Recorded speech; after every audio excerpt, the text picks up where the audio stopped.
by my constituency and be guided by common sense. And I think if we could take those things down to Washington, we could make some differences and really make some changes. And so I'm inviting you tonight. I'll mention my website later. I hope you'll visit the website. I hope you'll come and join my team, because I think we, as the people of this country, have had enough, and it is time to reclaim America. Thank you. Frank? Thank you very much for coming out tonight, and thank you so much for caring. You know, as a United States Marine and a veteran of 34 years in the Marine Corps, and having been called back to active duty in November 2004, and go into Iraq, one of the things I learned very quickly, there's a lot of great young men and women and people in this country that care. But there's a lot of people yet who have not yet begun to recognize that our nation is in grave danger.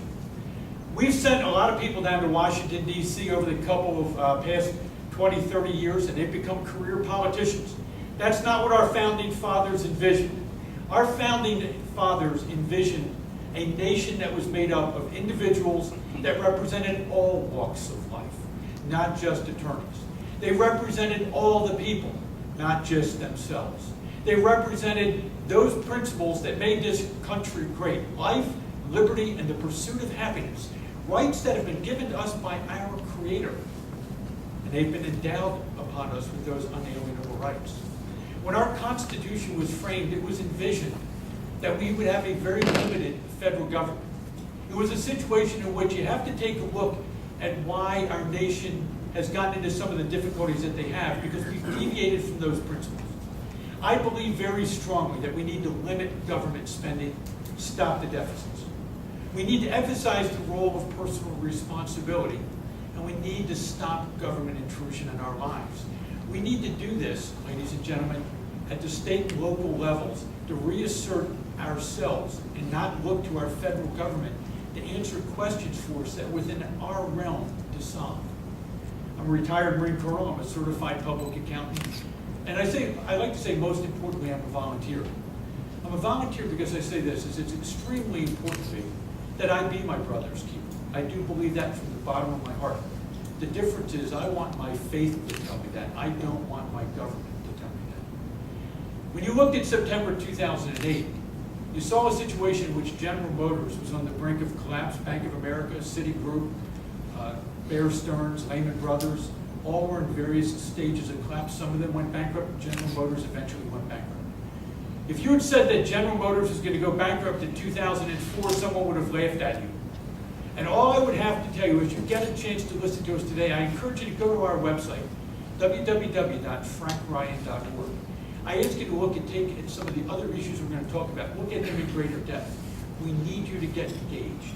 We need you to recognize that our nation today needs you to join this fight to get this nation back. I look forward to talking to you this evening, and thank you so much. Okay, thank you, gentlemen. I think it portends well that we had no problems with volume or time restraints. So with that, let's keep it going. We'll have 2 minutes in answer to each of the questions. The first question deals with, it refers to the health care bill. Unfortunately, it's the health care law.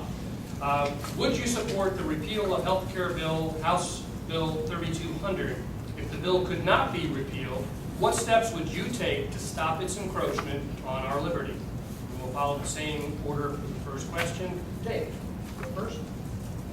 The Health Care Act was passed not through the traditional legislative process that I would teach one night a week here in Penn State Harrisburg, but through what I frequently have called "let's make a deal." And unfortunately, instead of Monty Hall, we had Nancy Pelosi leading the charge. I think it's certainly something that all four of us have in common, that on day one, we won't be voting for Nancy Pelosi. But unfortunately, she's there, and she was able to convince enough of her members to follow her. Certainly our congressman, while perhaps he did not vote with her on final passage, he put her in office, he's kept her in office, and he, on several key procedural votes, helped to move that bill along. We need to repeal that bill. We need to replace it with something that makes sense. I will be very curious to see if it passes the judicial review.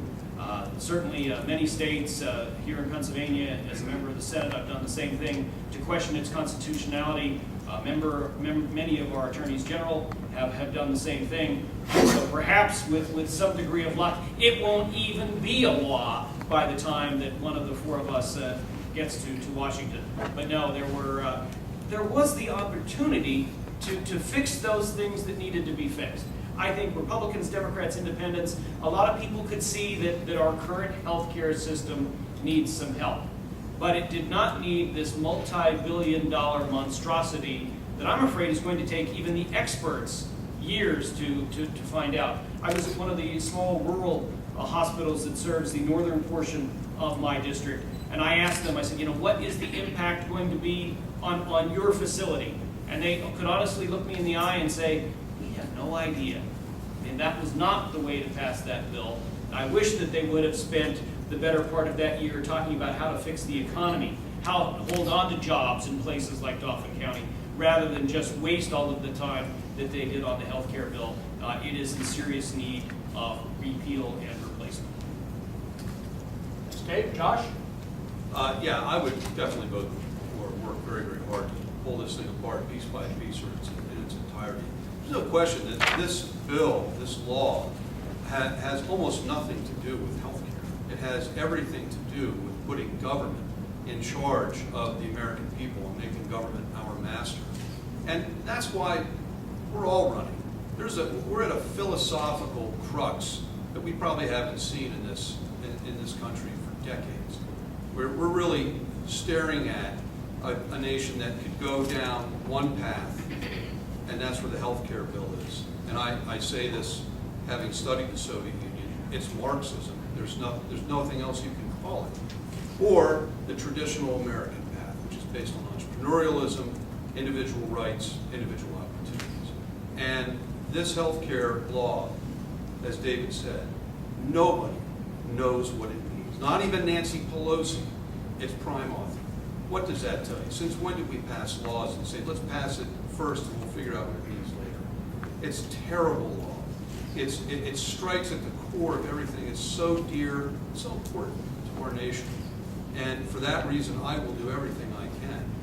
Now, it's not enough to say that we're going to take something apart. We have to put something in its place. And there are real problems. My wife, who's sitting here, Vivian, is sitting in the second row back here.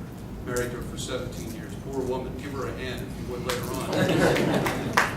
on. She's put up with a lot. We've been married 17 years, and over that course, we've had very few problems with health care. We have a daughter who has a disease. Vivian went to get Nina her medicine for her disease and found out that our health care had been terminated without any notice. These are the kind of issues that Americans deserve to have addressed. But this health care bill does nothing to do that, and I will do everything I can, as I've said twice before, to stop that bill, repeal it, and take it apart. Stop you there. Thank you. Straight. Thanks, Josh. Alan, your thoughts on health care? Thank you, Bill. I would certainly support and work toward the repeal of the health care bill. The biggest hindrance to repeal is no doubt the president himself. And so one of the things, if we want to get rid of that bill, is we're going to have to get rid of that president next time around. There are other factors that would help toward repeal, however. Number one, many of the benefits will not be payable until 2014, so they're set back a ways. The legislation is not broadly accepted by people. That's a good thing. 23 Democrat senators are up for re-election in 2012 and 20 more in 2014. That's going to help us.